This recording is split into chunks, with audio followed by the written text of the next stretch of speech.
is Redmi's unreleased K90 Max coupled with its familiar super cooling. How does Redmi's Dimensity 9500 perform with a cooling fan? First, let's jump straight into something challenging. We'll play Honkai Star Rail with high graphics and 60 frames per second. We tested it with the fan on. For half an hour, the average frame rate was almost 60 FPS and power consumption averaged 5.37 watts. I felt this wasn't challenging enough, so we tried something crazier. We put Genshin Impact in the background, then started playing Honkai Star Rail. You can see the power consumption soared to almost 8 watts. Guys, we turned off the fan and the phone hit 49 degrees.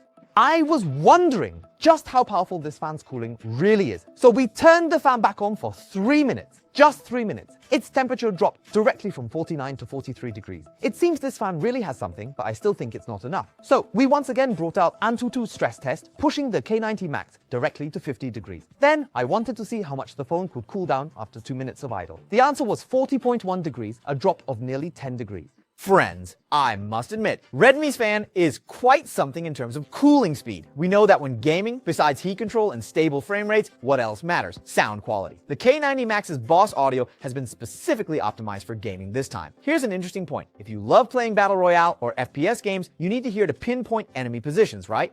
And so, for the next part of our presentation, all of you present here today, we would like to ask you to pay close attention to the outcomes of our practical, real-world testing. How about it?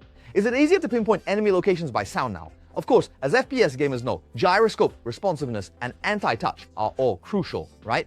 The K90 Max has also received specific optimizations in this area. Take a look at our actual test footage. I was quite surprised. How about it?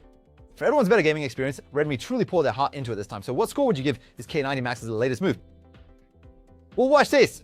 Of course, for more details, we'll follow up and make sure to discuss everything. Bye-bye.